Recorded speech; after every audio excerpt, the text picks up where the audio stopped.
This recreation is of a woman's skirt from 1925 from this image taken of Edna St. Vincent Millay by the photographer Berenice Abbott. I believe this part of the image is the hem of the skirt and Millay's knee. I found the pattern for the skirt on Etsy. There are many historical and historical reproduction patterns for sale there. I found this pattern for 1925 travel suit. The length looks good and it has a skirt that goes with it. So I think this is all I'll need for the suit part. The pattern was a print-at-home pattern. You cut out and tape each piece of paper together to get the larger final piece. This does take a while. Once the pattern is taped together, you cut along the lines to get the shape for the mock-up. The mock-up is cut from unbleached muslin and seamed together on the machine. There are 2 skirt panels and 6 darts to sew up. The seams and the darts are then pressed with a steam iron.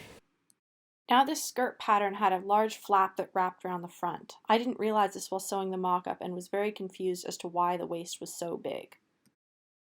Millay's skirt does not wrap around, so I would have to change the pattern anyway. I ended up taking a lot out of the skirt. I took it out of the mock-up and seamed up a new line and tried it on. The skirt panels were separated and pressed flat so that the pattern could be altered. The alterations keep the silhouette since the original large overlapping flap at the front would have created a narrow silhouette like my alterations also have. So the skirt pattern says that the front center is actually on the larger piece instead of the smaller piece, which is what I was interpreting it. But because I have to take so much out of the waistline, I'm going to have to make the smaller piece center front instead of the larger piece because I'm taking about like this much off anyway. I then traced the altered pattern onto the wrong side of the same suiting wool that I used for the jacket. The pieces were then cut out.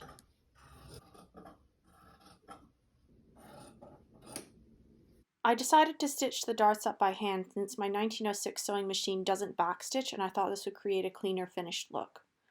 Once the darts were stitched, they were pressed on a tailor's ham. My books all instruct to cut the darts open and whip stitch the raw edges to prevent unraveling. This wool frayed a lot, and since it was so thin, the darts didn't really show through on the other side. I chose not to split them as I was worried about them fraying too much. So here's the diagram of how to make this kind of waistband. It instructs you basically to baste it in place and try it on first to make sure that everything fits before you sew it into place. But this is the placket here with snaps.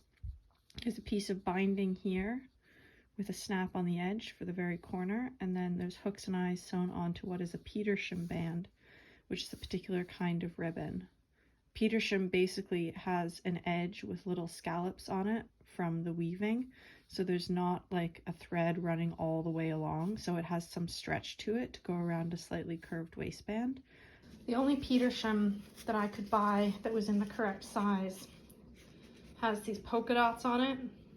You can see it is actually Petersham.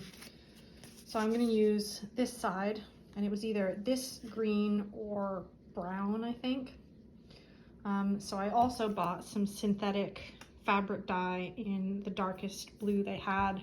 So I'm going to cut my waistband and dye it using the dye to get the correct color, and then use it the wrong way out. I think also historically it would not have been synthetic, but that's my only option is this.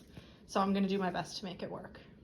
I dyed the Petersham, thoroughly wetting the ribbon before putting it into the dye bath as per the instructions. While the Petersham was dyeing, I loaded the bobbin for the sewing machine and seamed up the skirt. I then pressed the seams open and flat so that I could top stitch them. The instructions for skirt seams are to top stitch over both raw edges. To begin with, I only top stitched the side of the skirt without the placket. Here, all the darts and both sides are stitched and one side is top stitched. The placket isn't inserted yet. So the placket I chose to do is actually just using one strip of fabric that attaches to both edges and sort of has this double fold that you end up stitching down. And this works really well. So this is the instructions that I follow, those written instructions, and then also the diagrams that show you how to make this kind of placket. The placket is measured and cut out, then pinned into place and stitched entirely by hand using a running back stitch on the first seam. I then folded and whip stitched the placket down on both sides. It was late at night and I did a pretty bad job of this on the visible side because you can see where it's been stitched. but I decided to deal with this problem later. So the next step, this is one of the side seams, the one that has the placket. I didn't top stitch that yet, so I'm going to top stitch that. I've just pinned it. So I've stitched this line. I have the ends of the thread here. I didn't back stitch it because it's visible. So I'm going to take these thread ends, put them on a needle, put them through and secure them off on the other side, and then press this seam, and both of my seams are now done. My placket is done. I'm ready to attach the waistband. I have this 1940s reproduction skirt that I made in 2023, and I followed the exact same instructions that I am following now for the waistband for this skirt. So the waistband, the placket is slightly different, but I'm still going to attach the snaps like I have here. And then the placket is very simple. It's just the edge of the skirt is folded over the same width as a seam allowance. And then the placket, you've cross-stitched the edge of the placket over, attached your hooks and loops, and then whipped the placket onto the wool slightly further down, so from the front you can't see it. And that is the instruction that's given in the 1920s book about how to make a skirt band. And there are examples of this even going further back. In this 1905 dress in Janet Arnold's Patterns of Fashion 2, you can see that a waistband is attached in a similar manner. Obviously it's covered here by the belt that's put on, but it is in a similar sort of style of hooks and eyes attached along the top that closes at the side. And that's what is touching your waist rather than this part of the skirt which flares out a little bit, which is the same for this 1940s reproduction and is the same for the 1920s one that I'm currently sewing. Go back and undo the placket I had sewn on visibly. I did this to attach the snaps only to the placket fabric so that the sewing wouldn't show to the right side, and also to redo the whip stitches to make them less visible. I used antique snaps and sewed them on following the instructions in the book that show you how to do it that you can see on screen. When whip stitching the placket down, I made sure to only catch the inside threads of the fabric so that it would be invisible from the right side. With the placket done, I moved on to the waistband. For attaching the waistband, I pinned and pressed down the top seam allowance. I then basted it into place, removing the pins as I went. Now in the instructions for this kind of waistband, it does tell you that this is a kind of skirt that can't be washed because you shouldn't wash Petersham. You can see how sort of solid this ribbon is and how this is a lot softer now, and that because I had to dye it.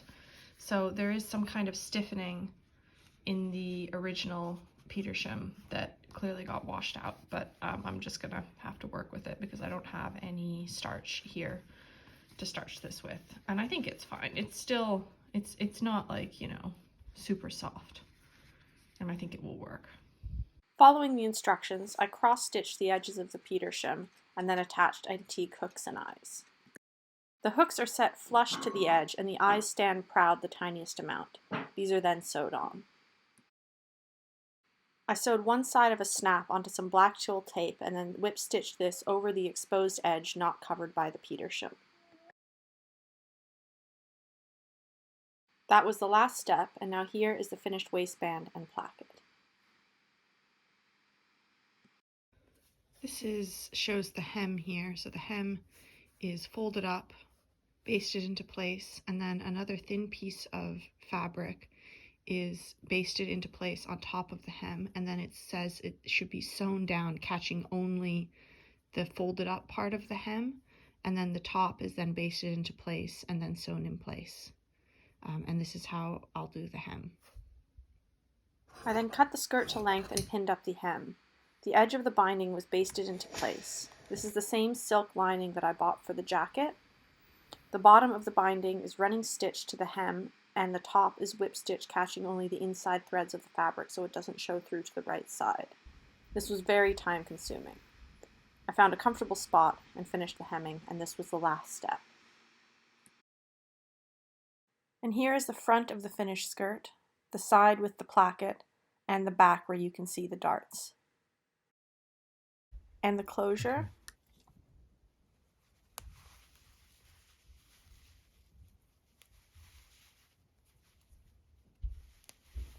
And the hem.